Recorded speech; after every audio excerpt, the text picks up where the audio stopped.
Channel सागर भक्तिमाला में आपका स्वागत है। सफला एकादशी व्रत कथा। चंपावती नगरी में एक महिष्मान नाम का राजा राज करता था।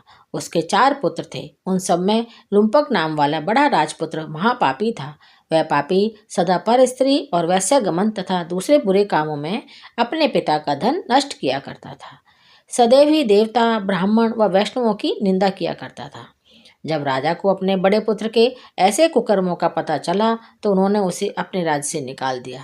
तब वह विचारने लगा कि कहाँ जाऊं, क्या करूं। अंत में उसने चोरी करने का निश्चय किया। दिन में वह वन में रहता और रात्रि को अपने पिता की नगरी में चोरी करता तथा प्रजा को तंग करने और उन्हें मारने का कुकर्म करता।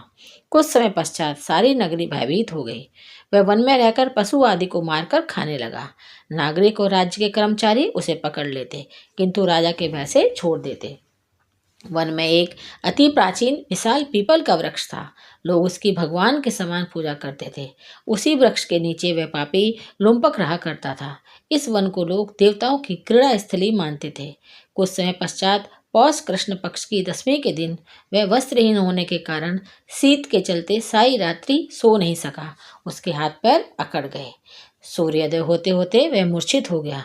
दूसरे दिन एकादशी को मध्याह्न के समय सूर्य की गर्मी पाकर उसकी मूर्छा दूर हुई। गिरता पड़ता वह भोजन की तलाश में निकला। पशुओं को मारने में वह समर्थ नहीं था, अतः पेड़ों के नीचे गिरे हुए फल उठाकर वापस उसी पीपल वृक्ष के नीचे आ गया।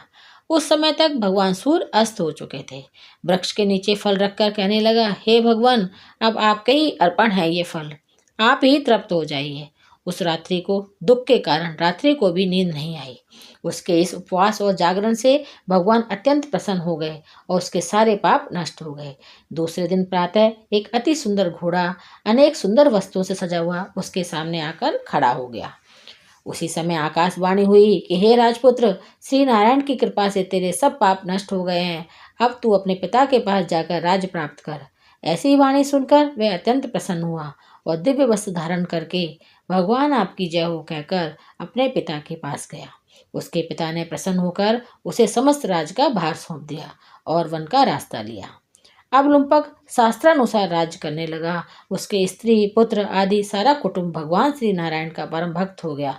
वृद्ध होने पर वह भी अपने पुत्र को राज्य का भार सौंपकर वन में तपस्या करने चला गया और अंत समय में वैकुंठ को प्राप्त हुआ। अतः जो मनुष्य इस परम पवित्र सफला एकादशी का व्रत करता है उसे अंत में मुक्ति मिलती है। कथा संपन्न हुई। मेरे चैनल को सब्सक्राइब जरूर करें। धन्यवाद।